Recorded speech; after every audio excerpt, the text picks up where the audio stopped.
जी बच्चों, आज का जो टॉपिक है वो हम है हमारा जी नेशनल इनकम का थोड़ा सा इंट्रोडक्शन आपने कल भी किया। आज जो नेशनल इनकम की जो तीन मेजर जो डेफिनेशंस हैं वो सबसे पहले है मार्शल के aggregate of goods and services produced in 1 year in 1 country. ठीक है कि पूरे एक साल के अंदर किसी मुल्क के अंदर तमाम उसके रिसोर्सेज को यूटिलाइज़ करते हुए जितनी भी इनकम प्रोड्यूस होती है और कैसे प्रोड्यूस होती है कि जितनी भी गुड्स एंड सर्विसेज प्रोड्यूस्ड होती है उनकी जो मनी वैल्यू होती है उससे हम नेशनल इनकम कहते हैं। ठीक है, मतलब एक साल के अंदर के एक मुल्क के अंदर जितने भी रिसोर्सेज मौजूद हैं उसमें नेचुरल रिसोर्सेज भी आ जाते हैं और उसमें लेबर रिसोर्सेज, कैपिटल रिसोर्सेज सबको यूज़ करते हुए जितनी गुड्स एंड सर्विसेज प्रोड्यूस होगी उनकी मनी वैल्यू को हम नेशनल इनकम कहते हैं। जो दूसरी जो डेफिनेशन जो बहुत ज़्यादा इम्पॉर्टेंट है वो है फिशर की डेफिनेशन।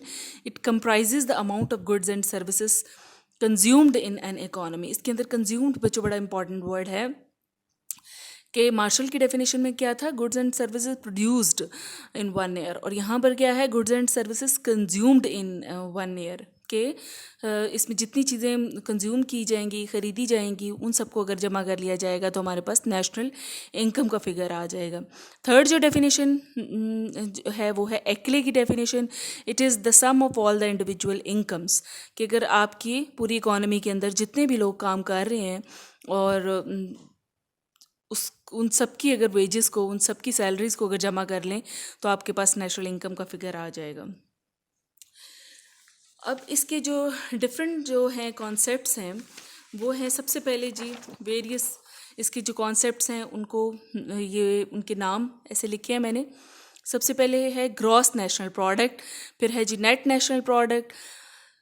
ग्रॉस नेशनल इसको जो एब्रीवेशन इसकी बनती है GNP। आप जब भी आप टीवी टॉक शोज़ में भी सुनेंगे या कोई भी अभी बजट जैसे पेश किया गया, जो भी बजट एनालिसिस आप देखेंगे उनके अंदर इन्हीं एब्रीवेशंस को यूज़ किया जाता है। ठीक है, इसलिए मैंने इनको उर्दू में भी नहीं लिखा, जैसे हमारी क्लास में कुछ बच्चे उर्दू में भी पढ़ते हैं, लेकिन जो बच्चे उर्दू में पढ़ते हैं उनके लिए भी ये ज़रूरी है कि वो इनको इंग्लिश में इनके नाम उनको याद हों, क्योंकि इनकी एब्रीवेशंस जो हैं वही ज़्यादातर इस्तेमाल की जाती हैं बजाय इनके असल नाम के। इनकी जो एब्रीवेशंस हैं वो हर जगह इस्तेमाल होती हैं। सो तमाम बच्चे जो है इन कॉन्सेप्ट्स को अच्छी तरह से याद करें। GNP gross national product, net national product, इसकी एब्रीवेशन है NNP ग्रॉस डोमेस्टिक प्रोडक्ट, जिसकी एब्रीवेशन है GDP, फिर है नेशनल इनकम जिसकी एब्रीवेशन है NI, फिर पर्सनल इनकम है और डिस्पोजेबल पर्सनल इनकम और पर कैपिटा इनकम। इनमें बच्चों जो सबसे इम्पॉर्टेंट है वो है GNP। क्यों सबसे इम्पॉर्टेंट है? क्योंकि ये वो बेसिकली हमें जो है वो सबसे इनिशियल जो डाटा है वो GNP का ही आता है हमारे पास, और फिर उसी में से हम बाकी तमाम चीज़ों को हम डिराइव करते हैं। बाकी तमाम जो कॉन्सेप्ट्स हैं वो GNP से ही डिराइव किए जाते हैं। आप जैसे कि उसके नाम में भी है ग्रॉस, तो मतलब रॉ फॉर्म में जो डाटा हमारे पास सबसे पहले आता है, कलेक्ट होता है, उसको GNP कहा जाता है। अब GNP को अगर बच्चों हम जो नेशनल इनकम की डेफिनेशन मार्शल ने पेश की है कि national income is aggregate of all the goods and services produced in 1 year, उस डेफिनेशन को लेकर अगर हम चलें तो हम GNP को कलेक्ट करने का क्या तरीक़ाकार हो सकता है कि हम बारी बारी हर डिपार्टमेंट के अंदर जाएंगे, जैसे तो एक टेबलेटेड फॉर्म में हमारे पास इंफॉर्मेशन आएगी और उसको, जैसे ये एक टेबल मैंने लिया है कि इसके अंदर क्या है कि ये मुख्तलिफ डिपार्टमेंट्स हैं, एग्रीकल्चर, टेक्सटाइल, इंडस्ट्री, माइनिंग और गारमेंट फैक्ट्री, और इसकी हम उनकी जो प्रोडक्शन है बजाय इसके कि उनकी क्वांटिटीज़ को हम लें, हम उनकी मनी वैल्यू जो कुछ उन्होंने प्रोड्यूस किया है उसकी मॉनेटरी वैल्यूज़ को हमने ले लिया है कि एग्रीकल्चर के अंदर 100 रुपीज़ की प्रोडक्शन हुई है, टेक्सटाइल में 300 रुपीज़ की प्रोडक्शन हुई है, इंडस्ट्री के अंदर 1000 की प्रोडक्शन हुई है और माइनिंग में 400 रुपीज़ की प्रोडक्शन की गई है, जबकि गारमेंट फैक्ट्रीज़ के अंदर 500 की प्रोडक्शन की गई है।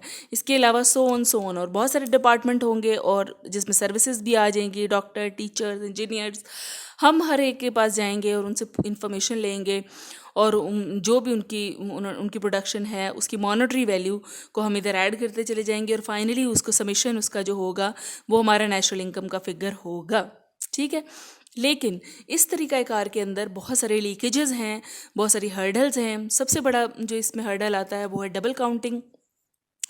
डबल काउंटिंग का जो एरर है वो आप जैसे इस टेबल के अंदर भी आपको नज़र आ रहा है कि हमने पहले एग्रीकल्चर की प्रोडक्शन की मॉनेटरी वैल्यू को लिया है और इसके अंदर एग्रीकल्चर के अंदर कॉटन क्रॉप जो है उसकी मॉनेटरी वैल्यू इसमें शामिल है। और उसके बाद हम टेक्सटाइल डिपार्टमेंट में आ जाते हैं। टेक्सटाइल जो है वो बेसिकली कॉटन क्रॉप को ही यूज़ करके उसको टेक्सटाइल उस फैब्रिक में कन्वर्ट कर रहा होता है और फिर उन्हीं फैब्रिक की मदद से ही गारमेंट्स तैयार किए जाते हैं जिसकी वैल्यू यहाँ पर 500 ली गई है। सो जो कॉटन क्रॉप है वो 3 दफ़ा इस टेबल के अंदर ऐड हो चुकी है। एक दफ़ा एग्रीकल्चर सेक्टर के अंदर, दूसरी दफ़ा टेक्सटाइल सेक्टर के अंदर और तीसरी दफ़ा गारमेंट फैक्ट्री के अंदर। ठीक है, सो ये 3 दफ़ा एक ही जो वैल्यू है कॉटन क्रॉप की जो वैल्यू है that has been added 3 times. So ये इसमें सबसे बड़ा जो मसला है जो हमें देखने को मिलता है इस मेथड को लेकर कि जिसके अंदर हम गुड्स एंड सर्विसेज की मॉनेटरी वैल्यू को जमा कर रहे होते हैं। दूसरा जो इसके अंदर एरर आता है वो है जी पर्सनल यूज़ का, कि लोग बहुत सारी अपनी जो प्रोडक्शन होती है उसका हिस्सा जो है अपने घरों में इस्तेमाल कर लेते हैं और अपने पर्सनल इस्तेमाल में ले आते हैं और पर्सनल यूज़ में जो प्रोडक्शन हो रही होती है उसको जीएनपी में वो शुमार नहीं हो पाती।